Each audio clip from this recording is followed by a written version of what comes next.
ಜೀವನದಲ್ಲಿ ಏನೇ ಆದರೂ ಕೂಡ ಈ ಒಂದು ಮಾತನ್ನು ಮರೆಯೋಕ್ಕೆ ಹೋಗಬೇಡಿ. ನಿಮ್ಮವರೇ ನಿಮಗೆ ಶತ್ರು. ನಿಮ್ಮವರೇ ನಿಮ್ಮ ಏಳ್ಗೆಯನ್ನು ಸಹಿಸಲ್ಲ. ನಿಮ್ಮವರಿಗೆ ನಿಮ್ಮನ್ನು ಕಂಡ್ರೆ ಸರಿಯಾಗಿ ಆಗಲ್ಲ. ಯಾವಾಗ ನೀವು ನಿಮ್ಮ ಜೀವನದಲ್ಲಿ ಮುಂದೆ ಹೋಗೋಕ್ಕೆ ಟ್ರೈ ಮಾಡ್ತಿರೋ, ಶ್ರೀಮಂತರಾಗೋಕ್ಕೆ ಶುರು ಮಾಡ್ತಿರೋ, ಆವಾಗ ನಿಮ್ಮವರೇ ನಿಮಗೆ ಅಡ್ಗಾಲಾಗ್ತಾರೆ, ನಿಮ್ಮ ಕಾಲನ್ನು ಹಿಡಿದು ಕೆಳಗೆಳೆಯೋಕ್ಕೆ ಟ್ರೈ ಮಾಡ್ತಾರೆ. ಅದಕ್ಕಾಗಿ ಯಾರಿಗೂ ಗೊತ್ತಾಗದಂತೆ ಸೈಲೆಂಟ್ ಆಗಿ ಶ್ರೀಮಂತರಾಗಿ. Getting rich and getting successful is like getting pregnant. Only you should know how many times you have got fucked. Not everyone, not public, not others. So keep some privacy. ನೀವು ನಿಮ್ಮ ಜೀವನದಲ್ಲಿ ಏನೇ ಒಳ್ಳೆಯದಾಗಲಿ ಅಥವಾ ಏನೇ ಕೆಟ್ಟದಾಗಲಿ ಅದನ್ನು private ಆಗಿಡಿ ಮತ್ತು ಸೈಲೆಂಟಾಗಿ ನಿಮ್ಮ ಜೀವನದಲ್ಲೇ ಮುಂದೆ ಹೋಗಿ ಮತ್ತು ಸೈಲೆಂಟಾಗಿ ಶ್ರೀಮಂತರಾಗ್ತಾ ಸಾಗಿ. ಅದಕ್ಕಾಗಿ ಈ 9 ಟ್ರಿಕ್ಸ್ಗಳನ್ನು ತಪ್ಪದೆ ಫಾಲೋ ಮಾಡಿ. Trick number 1, live below your means. ನಿಮ್ಮ ಯೋಗ್ಯತೆಗಿಂತಲೂ ಕಡಿಮೆ ಜೀವನ ಸ್ತರದಲ್ಲಿ ಬದುಕೋಕೆ ಶುರು ಮಾಡಿ. ಅನಾವಶ್ಯಕವಾಗಿ ಬೇರೆಯವರನ್ನು ಇಂಪ್ರೆಸ್ ಮಾಡೋಕ್ಕೆ, ಹವಾಬಾಜಿ ಮಾಡೋಕ್ಕೆ ಶೋ ಅಪ್ ಮಾಡಬೇಡಿ. ಸಾಲ ಮಾಡಿ ಶೋಕಿ ಮಾಡಬೇಡಿ. ನಿಮ್ಮ ಫೋಕಸ್ಸು ರಿಯಲಿ ರಿಚ್ ಆಗುವುದರ ಮೇಲೆ ಇರಬೇಕು. ನೀವು ನಿಜವಾಗಿಯೂ ಶ್ರೀಮಂತರಾಗುವುದರ ಮೇಲೆ ಫೋಕಸ್ ಮಾಡಬೇಕು. ಅದನ್ನು ಬಿಟ್ಟು ಶ್ರೀಮಂತರಂತೆ ತೋರಿಸಿಕೊಳ್ಳೋಕೆ ಒದ್ದಾಡಬಾರ್ದು. ಅದಕ್ಕಾಗಿ ನೀವು ಸ್ಟೀಲ್ತ್ ವೆಲ್ತ್ ಸ್ಟ್ರಾಟರ್ಜಿಯನ್ನು ಫಾಲೋ ಮಾಡಿ, ಲುಕ್ ಪುವರ್ ಸ್ಟ್ರಾಟರ್ಜಿಯನ್ನು ಫಾಲೋ ಮಾಡಿ. ಸಿಂಪಲ್ ಆಗಿ ಬದುಕಿ, ಹಂಬಲ್ ಆಗಿ ಬದುಕಿ. ಸಿಂಪಲ್ ಆಗಿರುವ ಒಳ್ಳೆ ಕ್ವಾಲಿಟಿಯ ಶೂಗಳನ್ನು ಧರಿಸಿ, ಒಳ್ಳೊಳ್ಳೆ ಬಟ್ಟೆಗಳನ್ನು ಧರಿಸಿ. ಬ್ರ್ಯಾಂಡೆಡ್ ಬಟ್ಟೆನೇ ಬೇಕು, ಡಿಸೈನರ್ ಮೇಡ್ ಬಟ್ಟೆಗಳೇ ಬೇಕು ಅಂತೇಳಿ ಸಿಕ್ಕಾಪಟ್ಟೆ ಖರ್ಚು ಮಾಡೋಕ್ಕೆ ಹೋಗ್ಬೇಡಿ. ಸಿಂಪಲ್ ಆಗಿ ಬದುಕಿ, ಸಿಂಪಲ್ ಆಗಿರುವ ಬಟ್ಟೆ, ಸಿಂಪಲ್ ಆಗಿರುವ ಶೂಗಳು, ಸಿಂಪಲ್ ಆಗಿರುವ ವಾಚು ಮತ್ತು ಸಿಂಪಲ್ ಆಗಿ ನಿಮ್ಮ ಜೀವನ ಪದ್ಧತಿಯನ್ನು ಅನುಸರಣೆ ಮಾಡಿ. ಲಕ್ಸುರಿ ಕಾರ್ಗಳನ್ನು ತೆಗೆದುಕೊಂಡು ದುಡ್ಡನ್ನು ಸುಡೋ ಬದಲು ಸೇಫ್ಟಿ ಆಗಿರುವ ಒಳ್ಳೆ ಕಾರ್ಗಳನ್ನು ತೆಗೆದುಕೊಳ್ಳಿ, ಒಳ್ಳೆ ಬೈಕ್ಗಳನ್ನು ತೆಗೆದುಕೊಳ್ಳಿ. ಐಫೋನು ಅವಶ್ಯಕತೆ ಇಲ್ಲದಿದ್ದರೆ ತಗೊಳ್ಳೋಕೆ ಹೋಗಬೇಡಿ. ಕ್ರಿಯೇಟರ್ ಆಗಿದ್ದರೆ ಮಾತ್ರ ತೆಗೆದುಕೊಳ್ಳಿ. ಈ ರೀತಿ ನಿಮ್ಮ ಎಲ್ಲ ದುಡ್ಡನ್ನು ನೀಡ್ಸ್ಗಳ ಮೇಲೆ ಅಷ್ಟೇ ಖರ್ಚು ಮಾಡಿ. ನಿಮ್ಮ ಯೋಗ್ಯತೆಗಿಂತಲೂ ಕಡಿಮೆ ಲೆವೆಲ್ನಲ್ಲಿ ಜೀವನ ಮಾಡೋಕ್ಕೆ ಶುರು ಮಾಡಿ. ಸೊ ಯಾವಾಗ ನೀವು ಈ ರೀತಿ ಬದುಕೋಕೆ ಶುರು ಮಾಡ್ತೀರಲ್ಲ, ಅವತ್ತಿನಿಂದಲೇ ನೀವು ರಿಯಲ್ ರಿಚ್ ಆಗೋಕ್ಕೆ ಶುರು ಮಾಡ್ತೀರ. Trick number 2, flip your money. ಈ ದುಡ್ಡು ಅಂದರೆ ಕ್ಯಾಶ್ ಅಂತೀವಲ್ಲ, ಇದೊಂದು ಡೆಪ್ರಿಸಿಯೇಟಿಂಗ್ ಅಸೆಟ್ ಆಗಿದೆ. ಹಣದ ವ್ಯಾಲ್ಯೂ ಪ್ರತಿದಿನ ಕಡಿಮೆ ಆಗ್ತಾ ಹೋಗುತ್ತೆ. ಮಾರ್ಕೆಟ್ನಲ್ಲಿ ಇನ್ಫ್ಲೇಷನ್ ಇದೆ, ನಿಮಗೆ ಗೊತ್ತೇ ಇದೆ. ಸೊ ನೀವು ನಿಮ್ಮ ಹತ್ರ 1 ಕೋಟಿ ಇದೆ ಅಂಥೇಳಿ ಅದನ್ನು ಬ್ಯಾಂಕಲ್ಲಿ 10 ವರ್ಷ ಇಟ್ಟರೆ, ಅಲ್ಲಿ ಅದನ್ನು ಬ್ಯಾಂಕಲ್ಲಿ ಕೊಳೆಯೋಕ್ಕೆ ಬಿಟ್ಟರೆ ಅದರ ವ್ಯಾಲ್ಯೂ ಕಮ್ಮಿ ಆಗುತ್ತೆ. ನೀವು ದುಡ್ಡನ್ನು ಕಳ್ಕೋತೀರಾ. ಇನ್ಫ್ಲೇಷನ್ನಿಂದಲೂ ಕಳ್ಕೋತೀರಾ ಮತ್ತು ಹೆವಿ ಟ್ಯಾಕ್ಸ್ ಇದೆ ನಮ್ಮ ದೇಶದಲ್ಲಿ, ಗೊತ್ತೇ ಇದೆ ನಿಮಗೆ, ಇದರಿಂದಲೂ ಕೂಡ ಕಳ್ಕೋತೀರಾ. ಅದಕ್ಕಾಗಿ ನೀವು ನಿಮ್ಮ ದುಡ್ಡನ್ನು ಕೊಳೆಸೋಕೆ ಬಿಡಬಾರ್ದು, ವೇಸ್ಟ್ ಮಾಡಬಾರ್ದು. ಅದನ್ನು ಸರಿಯಾದ ಟೈಮಿಗೆ ಸರಿಯಾದ ಜಾಗಗಳಲ್ಲಿ ಇನ್ವೆಸ್ಟ್ ಮಾಡಿಬಿಟ್ಟು ಅದನ್ನು ಡಬ್ಬಲ್ಲು ಟ್ರಿಬಲ್ಲು ಮಾಡೋದರ ಮೇಲೆ ಫೋಕಸ್ ಮಾಡಬೇಕು. ನಿಮ್ಮ ಸೇವಿಂಗ್ ಬ್ಯಾಂಕ್ ಅಕೌಂಟ್ನಲ್ಲಿ ಬರೀ ಎಮರ್ಜೆನ್ಸಿ ಫಂಡು ಮಾತ್ರ ಇರಬೇಕು. ಮಿಕ್ಕ ಹಣ ಏನಿದೆಯಲ್ಲ ಅದೆಲ್ಲವೂ ಕೂಡ ಇನ್ವೆಸ್ಟ್ ಆಗಿರಬೇಕು. ಆ ರೀತಿ ನೀವು ನೋಡಿಕೊಳ್ಳಬೇಕು. Trick number 3, limit social media status. ನಿಮ್ಮದೇನಾದರೂ ಇಂಟರ್ನೆಟ್ ಬಿಸ್ನೆಸ್ ಇದೆಯಪ್ಪ ಅಂತಂದರೆ, ಸ್ಟಾರ್ಟಪ್ ಇದೆಯಪ್ಪ ಅಂತಂದರೆ, ನಿಮಗೆ ಮಾರ್ಕೆಟಿಂಗ್ ಬೇಕು, ಪಬ್ಲಿಸಿಟಿ ಬೇಕು, ಜನರ ತನಕ ರೀಚ್ ಆಗಬೇಕು. ಆ ರೀತಿ ಇದ್ದರೆ ನೀವು ಪ್ರತಿದಿನ ಸೋಷಿಯಲ್ ಮೀಡಿಯಾಗಳನ್ನು ಯೂಸ್ ಮಾಡಿ. ನಿಮಗೇನೂ ಅವಶ್ಯಕತೆನೇ ಇಲ್ಲಪ್ಪ ಅಂತಂದರೆ ಸೋಷಿಯಲ್ ಮೀಡಿಯಾಗಳನ್ನು ಯೂಸ್ ಮಾಡೋದನ್ನು ಕೂಡ ಕಡಿಮೆ ಮಾಡಿ. ಯೂಸ್ ಮಾಡಿದರೂ ಕೂಡ ಸ್ಟೇಟಸನ್ನು ಇಡೋದನ್ನು ಕಡಿಮೆ ಮಾಡಿ. ಇಡದೇ ಇದ್ದರೆ ಏನು ಜಗತ್ತು ಮುಳುಗೋಗಲ್ಲ. ಸೂರ್ಯ ಏನು ನಾಳೆ ಉದಯಿಸಲ್ಲ ಅನ್ನಲ್ಲ. ನೀವು ಸ್ಟೇಟಸ್ ಹಿಡ್ದಿದ್ರೆ ಇವತ್ತು ವಾಟ್ಸಪ್ಪಲ್ಲಿ, ಇನ್ಸ್ಟಾಗ್ರಾಮ್ನಲ್ಲಿ ಮತ್ತು ಫೇಸ್ಬುಕ್ಕಲ್ಲಿ ಎಲ್ಲ ಕಡೆ ಸ್ಟೇಟಸ್ ಹಿಡ್ದಿದ್ರೆ ಏನು ಜಗತ್ತು ಮುಳುಗೋಗಲ್ಲ. ನೀವು ನಿಮ್ಮ ಬದುಕನ್ನು ಮತ್ತು ಸಂಪತ್ತನ್ನು ಮತ್ತು ಕೆಲವೊಂದಿಷ್ಟು ವಿಚಾರಗಳನ್ನು ಎಷ್ಟು ಸೀಕ್ರೆಟ್ ಆಗಿಡ್ತೀರೋ, ಪ್ರೈವೇಟ್ ಆಗಿಡ್ತೀರೋ ಅಷ್ಟು ನೀವು ಸೇಫ್ ಆಗಿರ್ತೀರ ಮತ್ತು ಸಕ್ಸಸ್ಫುಲ್ ಆಗಿರ್ತೀರ. ಅದಕ್ಕಾಗಿ ಎಲ್ಲವನ್ನ ಕೂಡ ಸ್ಟೇಟಸಲ್ಲಿ ಹಾಕೋಕೆ ಹೋಗಬೇಡಿ. ಕೆಲವೊಂದಿಷ್ಟು ಜನ ಮಾಡ್ತಾ ಇರ್ತಾರೆ, ಎದ್ರೂ ಸ್ಟೇಟಸ್ ಹಾಕ್ತಾರೆ, ಬಿದ್ದರೂ ಸ್ಟೇಟಸ್ ಹಾಕ್ತಾರೆ, ಮಲ್ಕೊಂಡ್ರೂ ಸ್ಟೇಟಸ್ ಹಾಕ್ತಾರೆ, ಯಾರು ಹುಟ್ಟಿದ್ರು ಯಾರು ಬಿಟ್ಟರು ಅದನ್ನೂ ಸ್ಟೇಟಸ್ ಹಾಕ್ತಾರೆ. ಇವರನ್ನು ಯಾರೂ ಐಡೆಂಟಿಫೈಯೇ ಮಾಡ್ತಾ ಇರಲ್ಲ. ಇವರು ಸೀದಾ PM-ಗೆ, CM-ಗೆ, ದೊಡ್ಡ ದೊಡ್ಡ ಕ್ರಿಕೆಟರ್ಗಳಿಗೆ, ಸ್ಟಾರ್ಗಳಿಗೆ ಇವರ ವಾಟ್ಸಪ್ ಸ್ಟೇಟಸಲ್ಲಿ ಹ್ಯಾಪಿ ಬರ್ತ್ಡೇ ಅಂತ ಸ್ಟೇಟಸ್ ಹಾಕ್ತಾ ಇರ್ತಾರೆ. ಸೊ ಅವರಿಗೆ ಅದನ್ನು ಎಲ್ಲಿ ಹಾಕಬೇಕು, ಯಾಕೆ ಹಾಕಬೇಕು, ಪರ್ಪಸ್ ಏನು ಗೊತ್ತೇ ಇಲ್ಲ. ಇವರೇನಾದರೂ ಅವ್ರ ಜೊತೆ ಪರ್ಸ್ನಲ್ ಕಾಂಟ್ಯಾಕ್ಟನ್ನು ಹೊಂದಿದ್ದಾರೆ, ಇವ್ರು ಇಟ್ಟಿರೋ ಸ್ಟೇಟಸನ್ನು ಅವರು ದೊಡ್ಡವರೆಲ್ಲ ನೋಡ್ತಾರೆ ಅಂತಂದರೆ ಇಡೋದ್ರಲ್ಲಿ ಒಂದು ಮೀನಿಂಗ್ ಇದೆ. ಬಟ್ ಇವ್ರು ಯಾರು ಅನ್ನೋದೇ ಅವ್ರಿಗೆ ಗೊತ್ತಿರಲ್ಲ. ಇಂಥ ನೂರಾರು ಕೋಟಿ ಜನ ಅವರನ್ನು ಐಡೆಂಟಿಫೈ ಮಾಡ್ತಾ ಇರ್ತಾರೆ, ಇವ್ರು ಇಡ್ತಾ ಇರ್ತಾರೆ. ಇಂಥವೆಲ್ಲ ಸಿಲಿ ವಿಚಾರಗಳನ್ನು ಮಾಡೋಕ್ಕೆ ಹೋಗ್ಬಿಡಿ. ಬೈಕ್ ತಂದೆ, ಕಾರ್ ತಂದೆ, ಅದು ತಂದೆ, ಇದು ತಂದೆ, ಲವಲ್ ಬಿದ್ದೆ, ಮದುವೆ ಆಯಿತು, ಮಕ್ಕಳಾಯಿತು, ಇವುಗಳನ್ನು ಕೂಡ ಬೇರೆಯವ್ರಿಗೆ ಹೇಳೋ ಅವಶ್ಯಕತೆ ಇಲ್ಲ. ಯಾರು ನಿಮ್ಮ ರಿಯಲ್ ಪ್ರೀತಿ ಪಾತ್ರರಿದ್ದಾರಲ್ಲ ಅವ್ರಿಗೆ ಗೊತ್ತಾದರೆ ಸಾಕು. ನೀವು ಎಲ್ಲವನ್ನ ಹೆಂಗೆ ಪ್ರೆಗ್ನೆನ್ಸಿಯನ್ನು ಮುಚ್ಚಿಡ್ತಿರಲ್ಲ, ಇದನ್ನು ಕೂಡ ಅದೇ ರೀತಿ ಮುಚ್ಚಿಡಬೇಕು. ಲಾಸ್ಟಿಗೆ ಯಾವಾಗ ಆಗತ್ತಲ್ಲ 100% ಸಕ್ಸಸ್ಫುಲ್, ಆವಾಗ ನೀವು ಸ್ವೀಟ್ ಕೊಡಬೇಕು. ಅದನ್ನು ಬಿಟ್ಟು ಪ್ರೆಗ್ನೆಂಟ್ ಆಗೋದಕ್ಕಿಂತ ಮುಂಚೆ ಎಫರ್ಟ್ ಹಾಕೋವಾಗ ನೀವು ಹೇಳ್ತಾ ಇದ್ರೆ ಆಗೋದೇ ಇಲ್ಲ ಅಂತಂದಂಗೆ, ನೀವು ಫೇಲೇ ಆಗ್ತೀರ ಅಂದಂಗೆ. So keep each and everything private. ನಿಮ್ಮ ಲವ್ ಮ್ಯಾಟ್ರನ್ನು ಪ್ರೈವೇಟ್ ಆಗಿಡಿ, ನಿಮ್ಮ ರಿಲೇಷನ್ಶಿಪ್ಗಳನ್ನು ಪ್ರೈವೇಟ್ ಆಗಿಡಿ, ನಿಮ್ಮ ಸಂಪತ್ತನ್ನು ಪ್ರೈವೇಟ್ ಆಗಿಡಿ, ನಿಮ್ಮ ಸ್ಯಾಲ್ರಿ ಎಷ್ಟು ಬರುತ್ತೆ, ಇನ್ಕಮ್ ಎಷ್ಟು ಬರುತ್ತೆ, ಪ್ರಾಫಿಟ್ ಎಷ್ಟಿದೆ, ಸೇವಿಂಗ್ ಎಷ್ಟಿದೆ ಇತ್ಯಾದಿ ವಿಚಾರಗಳನ್ನೆಲ್ಲವೂ ಕೂಡ ಸೈಲೆಂಟ್ ಆಗಿಡಿ. ನಿಮ್ಮ ಮನೆಯಲ್ಲಿದೆ, ನಿಮ್ಮ ಮನೆಯಲ್ಲಿ ಎಷ್ಟು ಜನ ಇದ್ದಾರೆ, ಯಾರು ಬರ್ತಾರೆ, ಯಾರು ಹೋಗ್ತಾರೆ, ಇದನ್ನೆಲ್ಲವನ್ನು ಜಗತ್ತಿಗೆ ಹೇಳೋ ಅವಶ್ಯಕತೆ ಇಲ್ಲ. Keep it private and personal.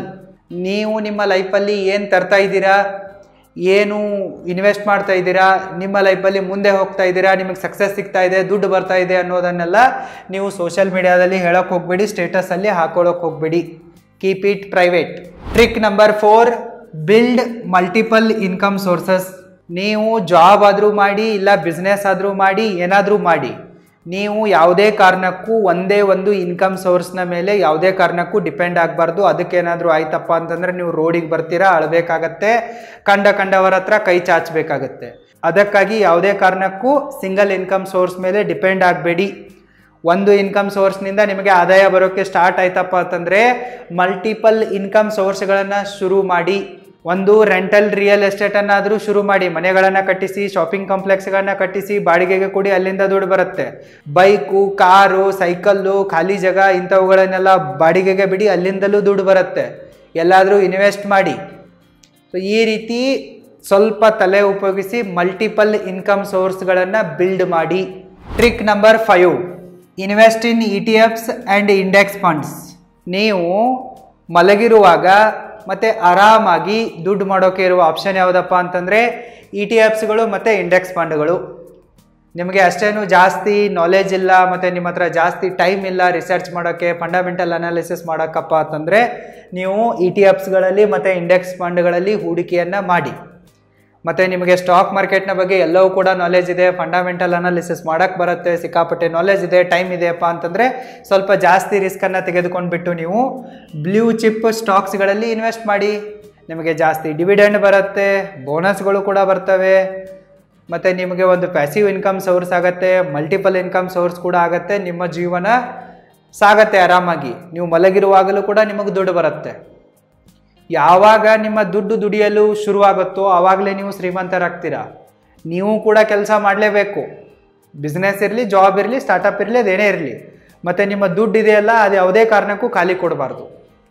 ನಿಮಗೇನೋ ಬೇಜಾರಾಗಿದೆ, ಸ್ವಲ್ಪ ರೆಸ್ಟ್ ಬೇಕಾಗಿದೆ ಅಂತಂದರೆ ನೀವು ನಿಮ್ಮ ಹೆಂಡತಿ ಮಕ್ಕಳು ಖಾಲಿ ಕೂಡಿ, ಇಲ್ಲ ಎಲ್ಲಾದರೂ ಒಂದು ಒಳ್ಳೆ ಜಾಗಕ್ಕೆ ಟೂರಿಗೆ ಹೋಗಿ ಬಂದುಬಿಡಿ, ನಿಮ್ಮ ಮನೆ ದೇವ್ರಿಗೆ ಹೋಗಿ ಬಂದುಬಿಡಿ ಒಂದು ವಾರ. ಆದರೆ ನಿಮ್ಮ ದುಡ್ಡು ಇದೆಯಲ್ಲ, ಅದು ಯಾವತ್ತೂ ಕೂಡ ಮಲಗಬಾರ್ದು. ನಿಮ್ಮ ದುಡ್ಡು 24x7 365 ಡೇಸ್ ಕೆಲಸ ಮಾಡಲೇಬೇಕು. ನಿಮ್ಮ ದುಡ್ಡು ದುಡಿದ್ರೇ ನೀವು ಶ್ರೀಮಂತರಾಗ್ತೀರಾ. ನಿಮ್ಮ ದುಡ್ಡು ನಿದ್ದೆ ಮಾಡ್ತಾ ಇದೆ ಅಂತಂದರೆ ನೀವು ಸತ್ರು ಶ್ರೀಮಂತರಾಗಲ್ಲ. ಅದಕ್ಕಾಗಿ ನಿಮ್ಮ ಹಣವನ್ನು ಸ್ಟಾಕ್ ಮಾರ್ಕೆಟ್ನಲ್ಲಾದರೂ ಹಾಕಿ, ETFsಗಳಲ್ಲಿ ಹಾಕಿ, ಇಂಡೆಕ್ಸ್ ಫಂಡ್ಗಳಲ್ಲಾದರೂ ಹಾಕಿ, ಒಟ್ಟಿನಲ್ಲಿ ಸರಿಯಾಗಿ ಹೂಡಿಕೆಯನ್ನು ಮಾಡಿ. Trick number 6, start a trust or LLC. ನೀವು ನಿಮ್ಮ ದುಡ್ಡನ್ನಂತೂ ಎಲ್ಲಾದರೂ ಇನ್ವೆಸ್ಟ್ ಮಾಡ್ತೀರಾ, ನಿಮ್ಮ ದುಡ್ಡು ದುಡಿಯಲು ಶುರುವಾಗುತ್ತೆ. ಇದರ ಜೊತೆಗೆ ನೀವು ಸೈಡ್ ಹಸಲನ್ನು ಶುರು ಮಾಡಿ, ಸೈಡ್ ಇನ್ಕಮ್ ಸೋರ್ಸಸ್ಗಳನ್ನು ಬಿಲ್ಡ್ ಮಾಡಿ, ಸೈಡ್ ಬಿಸ್ನೆಸ್ಸನ್ನು ಮಾಡೋಕ್ಕೆ ಶುರು ಮಾಡಿ. ಈ ರೀತಿ ನೀವು ಸೈಡ್ ಬಿಸ್ನೆಸ್ಗಳನ್ನು ಯಾವಾಗ ಶುರು ಮಾಡ್ತಿರಲ್ಲ ಆವಾಗ ಅದನ್ನು ಒಂದು ಟ್ರಸ್ಟ್ ಆಗಿ ಫಾರ್ಮ್ ಮಾಡಿ, ಇಲ್ಲವೇ LLC ಆಗಿ ಫಾರ್ಮ್ ಮಾಡಿ. ಮತ್ತು ಇದು ಸೇಫ್ ಆಗಿಯೂ ಕೂಡ ಇರುತ್ತೆ, ಪ್ರೈವೇಟ್ ಆಗಿಯೂ ಕೂಡ ಇರುತ್ತೆ, ಮತ್ತು ನಿಮಗಿಲ್ಲಿ ಫುಲ್ ಪ್ರೊಟೆಕ್ಷನ್ ಕೂಡ ಸಿಗುತ್ತೆ. ನೀವು ಜಮೀನು ತೆಗೆದುಕೊಳ್ಳಿ ಅಥವಾ ದೊಡ್ಡ ವೆಲ್ತನ್ನು ಕ್ರಿಯೇಟ್ ಮಾಡಿಕೊಂಡು ಇಟ್ಕೊಂಡ್ಬಿಡಿ. ಸೊ ಯಾರಿಗೂ ಕೂಡ ಗೊತ್ತಾಗಲ್ಲ ನಿಮ್ಮ ಪರ್ಸ್ನಲ್ ಹೆಸರಲ್ಲಿದೆ, ಸೆಲ್ಫ್ ಪ್ರೊಪ್ರೈಟ್ರಿಶಿಪ್ ಇದೆ ಅಂತಂದರೆ ಅವಾಗ ಏನಾಗತ್ತಪ್ಪ ಅಂತಂದರೆ ಈಸಿಯಾಗಿ ಎಲ್ಲರ ಕಣ್ಣು ಬೀಳುತ್ತೆ. ಆದರೆ ನೀವು ಟ್ರಸ್ಟು LLC ಮಾಡಿದ್ರಪ್ಪ ಅಂತಂದರೆ this is the most privacy ಇರುತ್ತೆ ಇಲ್ಲಿ, ಮತ್ತು ಮೋಸ್ಟ್ ಪ್ರೊಟೆಕ್ಟೆಡ್ ಫಾರ್ಮ್ನಲ್ಲಿ ಕೂಡ ಇರುತ್ತೆ. ಮತ್ತು ಎಷ್ಟು ಜನ ಈಗ ದೊಡ್ಡ ದೊಡ್ಡ ವ್ಯಕ್ತಿಗಳು ಟ್ರಸ್ಟ್ ಮಾಡ್ತಾರಲ್ಲ, ಎದಕ್ಕೆ ಮಾಡ್ತಾರೆ ಅವರು? ತಮ್ಮ ಸಂಪತ್ತನ್ನೆಲ್ಲ ಅಲ್ಲಿ ಸೇಫ್ ಆಗಿಡೋದಕ್ಕೇ ಟ್ರಸ್ಟ್ ಮಾಡ್ತಾರೆ, ಟ್ಯಾಕ್ಸ್ ಸೇವಿಂಗ್ ಮಾಡೋಕ್ಕೆ ಮಾಡ್ತಾರೆ, ಬ್ಲ್ಯಾಕ್ ಮನಿಯನ್ನು ವೈಟ್ ಮಾಡೋಕ್ಕೆ ಮಾಡ್ತಾರೆ, ಜನರ ಕಡೆಯಿಂದ ಪಬ್ಲಿಕ್ನ ಕಡೆಯಿಂದ ಡೊನೇಷನ್ಗಳನ್ನ ತೆಗೆದುಕೊಂಡು ತಾವು ಆರಾಮಾಗಿರೋಕೆ ಮಾಡ್ತಾರೆ. ಟ್ರಸ್ಟ್ ಅನ್ನೋದೊಂದು ದೊಡ್ಡ ಬ್ಲಡಿ ಬಿಸ್ನೆಸ್ ಆಗಿದೆ, ಅದೇನು ಸಮಾಜ ಸೇವೆ ಅಲ್ಲ. ಸೊ ಅದಕ್ಕಾಗಿ ನೀವು ಕೂಡ ಸೈಡ್ ಈ ರೀತಿ ಬಿಸ್ನೆಸ್ಗಳನ್ನ ಮಾಡ್ತಿರಲ್ಲ, ಒಂದು ಟ್ರಸ್ಟ್ ಮಾಡಿ, ಇಲ್ಲವೇ LLCಯನ್ನು ಚೂಸ್ ಮಾಡ್ಕೊಳ್ಳಿ. ಒಟ್ಟಿನಲ್ಲಿ ನಿಮ್ಮ ದುಡ್ಡನ್ನು ಸೇಫ್ ಆಗಿಟ್ಕೊಳ್ಳಿ, ಸೆಕ್ಯೂರ್ ಆಗಿಟ್ಕೊಳ್ಳಿ, ಸಾಧ್ಯವಾದಷ್ಟು ಕಮ್ಮಿ ಟ್ಯಾಕ್ಸನ್ನು ತುಂಬಿ. ನೀವು 100 ಕೋಟಿ ಗಳಿಸಿದ್ರು ಕೂಡ ನಿಮ್ಮ ಟಾರ್ಗೆಟ್ ಏನಾಗಿರಬೇಕಪ್ಪ ಅಂತಂದರೆ ಮಿನಿಮಮ್ ಟ್ಯಾಕ್ಸನ್ನು ಕೊಡೋದಾಗಿರಬೇಕು. ಸೊ ಅದಕ್ಕಾಗಿ ನಿಮಗೆ ಈ ಟ್ರಸ್ಟು ಮತ್ತು LLCಗಳು ಹೆಲ್ಪ್ ಮಾಡ್ತವೆ. ಇವುಗಳ ಬಗ್ಗೆ ಸ್ವಲ್ಪ ಜಾಸ್ತಿ ತಿಳ್ಕೊಳ್ಳಿ. Trick number 7, network with growth minded people. ಯಾರಿಗೆ ಸಕ್ಸಸ್ಫುಲ್ ಆಗಬೇಕಂತ ಅನಿಸ್ತಾ ಇರತ್ತೆ, ಶ್ರೀಮಂತರಾಗಬೇಕಂತ ಅನಿಸ್ತಾ ಇರತ್ತಲ್ಲ, ಅವ್ರೇನು ಮಾಡ್ತಾರೆ, ಲೈಕ್ ಮೈಂಡೆಡ್ ಜನರ ಜೊತೆಗಷ್ಟೇ ದೋಸ್ತಿ ಮಾಡ್ತಾರೆ. ಲೈಕ್ ಮೈಂಡೆಡ್ ಜನರ ಜೊತೆಗೆ ದೋಸ್ತಿ ಮಾಡೋದೇನು ತಪ್ಪಿಲ್ಲ, ಬಟ್ ಆ ಲೈಕ್ ಮೈಂಡೆಡ್ ಜನರಲ್ಲಿ ಎಷ್ಟು ಜನ ಗ್ರೋತ್ ಮೈಂಡೆಡ್ ಆಗಿದ್ದಾರೆ ಅನ್ನೋದು ತಿಳ್ಕೊಳ್ಳೋದು ಕೂಡ ಇಂಪಾರ್ಟೆಂಟ್ ಆಗಿದೆ. ಇಲ್ಲಾಂತಂದರೆ ಸುಮ್ಮನೆ ಶೋಕಿಗಾಗಿ ಹೇಳ್ತಾ ಇರ್ತಾರೆ. ನಾನು 5 ವರ್ಷದ ಹಿಂದೆ ಸ್ಟಾರ್ಟಪ್ಪನ್ನು ಗ್ರೋ ಮಾಡೋದಕ್ಕಾಗಿ ಎಲ್ಲ ಕಡೆಗೂ ಕೂಡ ಇವೆಂಟ್ ಮಾಡ್ತಾ ತಿರುಗ್ತಾ ಇದ್ದೆ. ಆವಾಗ ಭಾಳಷ್ಟು ಜನ ಬಂದುಬಿಟ್ಟು, ಸರ್ ನಾನು ಸ್ಟಾರ್ಟಪ್ ಮಾಡ್ತೀನಿ, ನನ್ನ ನಂಬರನ್ನು ಸೇವ್ ಮಾಡ್ಕೊಳ್ಳಿ, ನಿಮ್ಮ ನಂಬರನ್ನು ಕೊಡಿ ಅಂತೇಳಿ ಹೀಗೆ 100 ಜನ ನಂಬರ್ ತೊಗೊಂಡಿದ್ರು, 100 ಜನ ಇಮೇಲ್ ID ಗಳನ್ನು ತೆಗೆದುಕೊಂಡು ಬಿಟ್ಟಿದ್ರು. ಮತ್ತು ನಾನು ಕಾಲೇಜ್ಗಳಿಗೆ ಹೋಗಿ ಪ್ರೋಗ್ರಾಮ್ ಮಾಡುವಾಗ, ಅಲ್ಲಿ ಸೆಮಿನಾರ್ಗಳನ್ನು ವೆಬಿನಾರ್ಗಳನ್ನು ನಡೆಸ್ಕೊಡುವಾಗ ಅವರಿಗೋಸ್ಕರ ಅಲ್ಲಿ ಕೂಡ ಎಷ್ಟೋ ಜನ ನಾನು ಸ್ಟಾರ್ಟಪ್ ಮಾಡ್ತೀನಿ, ಅದು ಮಾಡ್ತೀನಿ, ಇದು ಮಾಡ್ತೀನಿ ಅಂತೇಳಿ ಕಾಂಟ್ಯಾಕ್ಟಲ್ಲಿ ಬಂದೇ ಇದ್ದರು. ಬಟ್ ಅದರಲ್ಲಿ ಯಾವನೂ ಕೂಡ ಒಬ್ಬನು ಸ್ಟಾರ್ಟಪ್ ಮಾಡಿಲ್ಲ. ನಾನು ನನ್ನ ಫ್ರೆಂಡ್ ಸರ್ಕಲ್ನಲ್ಲಿ ಸ್ಟಾರ್ಟಪ್ ಫೌಂಡರ್ಗಳನ್ನು ಹುಡುಕಾಡೋಕೆ 2-3 ವರ್ಷ ಹೋಗಿದೆ. ಇವರು ಈಸಿಯಾಗಿ ಸಿಕ್ಕವರು ಲೈಕ್ ಮೈಂಡೆಡ್ ಪೀಪಲ್ ಇದ್ದರು. ಇವರು ಇಲ್ಲಿ ತನಕ ಸ್ಟಾರ್ಟಪ್ ಶುರು ಮಾಡಿಲ್ಲ. ಬರೀ ಕನಸೇ ಇವೆ ಅವ್ರದ್ದು, ಬರೀ ಗಾಳಿ ಮಾತಿವೆ ಅವ್ರದ್ದು. ನಾನು UPSC ಮಾಡ್ತೀನಿ, ನಾನು IAS ಆಗ್ತೀನಿ, ನಾನು IPS ಆಗ್ತೀನಿ, ನಾನು ಡಾಕ್ಟರ್ ಆಗ್ತೀನಿ, ನಾನು ಅದಾಗ್ತೀನಿ, ಇದಾಗ್ತೀನಿ, ರಾಜಕಾರಣಿ ಆಗ್ತೀನಿ, ಪೊಲಿಟಿಷಿಯನ್ ಆಗ್ತೀನಿ, ದೊಡ್ಡ ಬಿಸ್ನೆಸ್ ಮ್ಯಾನ್ ಆಗ್ತೀನಿ, ಬರೀ ಆಗೋದೇ ಆಯಿತು, ಹೇಳೋದೇ ಆಯಿತು, ಬಟ್ ಏನೂ ಅದಕ್ಕೆ ಆ್ಯಕ್ಷನ್ ತೆಗೆದುಕೊಳ್ಳಲ್ಲ. ಸೊ ನೀವು ಲೈಕ್ ಮೈಂಡೆಡ್ ಜನರ ಮಧ್ಯೆ ಇದ್ದೀರಪ್ಪ ಅಂತಂದರೆ ಇದು ಕೂಡ ಒಂಥರ ಕಂಫರ್ಟ್ ಝೋನ್ ಆಗುತ್ತೆ, ಮತ್ತು ಮೋಸ್ಟ್ ಡೇಂಜರಸ್ ಪ್ಲೇಸ್ ಆಗಿಬಿಡುತ್ತದು. ಬರೀ ನಾನು ಮಾಡ್ತೀನಿ, ನೀನು ಮಾಡ್ತಾ ಇದ್ದಿಲ್ಲ, ನಾನು ಅದನ್ನೇ ಮಾಡೋದಿದ್ದೀನಿ ಅಂತಾರೆ, ಬಟ್ ಯಾವನು ಮಾಡಲ್ಲ ಮುಂದೆ ಹೆಜ್ಜೆ ಇಟ್ಬಿಟ್ಟು. ಅದಕ್ಕಾಗಿ ಗ್ರೋತ್ ಮೈಂಡೆಡ್ ಜನರ ಜೊತೆಗೆ ಇರಿ. ನಾನು ಯಾವಾಗ ಈ ಲೈಕ್ ಮೈಂಡೆಡ್ ಜನರನ್ನೆಲ್ಲ ಜಾಡಿಸಿ ಓದ್ಬಿಟ್ಟು ಗ್ರೋತ್ ಮೈಂಡೆಡ್ ಆಗಿರೋ ಜನರ ಮಧ್ಯೆ ಬಂದಿರುವೆ ಅಲ್ಲ, ಆವಾಗಲೇ ನಾನು ನನ್ನ ಲೈಫಲ್ಲಿ ಗ್ರೋ ಆಗ್ತಾ ಇರುವೆ, ಜಾಸ್ತಿ ಸಕ್ಸಸ್ಫುಲ್ ಆಗ್ತಾ ಇರುವೆ, ಜಾಸ್ತಿ ದುಡ್ಡನ್ನು ಗಳಿಸ್ತಾ ಇರುವೆ. ಯಾಕಂತಂದರೆ ಗ್ರೋತ್ ಮೈಂಡೆಡ್ ಜನರು ಕೆಲಸ ಮಾಡ್ತಾ ಇದ್ದಾರೆ, ನಾನು ಕೆಲಸ ಮಾಡ್ತಾ ಇರುವೆ. ನನಗೊಬ್ಬ CA ಬೇಕಂತಂದರೆ ನನ್ನ ಫ್ರೆಂಡ್ ಸರ್ಕಲ್ನಲ್ಲೇ ಮೆಸೇಜ್ ಹಾಕಿದರೆ 100 CAಗಳು ಸಿಗ್ತಾರೆ, 100 CS ಸಿಗ್ತಾರೆ, 100 ಅಡ್ವೊಕೇಟ್ಗಳು ಸಿಗ್ತಾರೆ. ಯಾಕಂತಂದರೆ ಅವ್ರದ್ದು ಸ್ಟಾರ್ಟಪ್ ಇರುತ್ತೆ, ಕಂಪ್ನಿ ಇರುತ್ತೆ, ಫ್ಯಾಕ್ಟ್ರಿ ಇರುತ್ತೆ, ಫರ್ಮ್ ಇರುತ್ತೆ, ಅದಕ್ಕೆಲ್ಲ ಇವ್ರು ಬೇಕೇ ಬೇಕು, ಪ್ರೊಫೆಷ್ನಲ್ ವ್ಯಕ್ತಿಗಳು. ಸೊ ಈಸಿಯಾಗಿ ಸಿಗ್ತಾರೆ. ಲೈಕ್ ಮೈಂಡೆಡ್ ಜನ ಇದ್ರೆ ಅಂತಂದರೆ ಅವ್ರು ಕೆಲಸನೇ ಮಾಡ್ತಾ ಇರಲ್ಲ, ಅವ್ರದ್ದು ಹತ್ರ ಯಾರದೇ ಕಾಂಟ್ಯಾಕ್ಟ್ ಇರಲ್ಲ.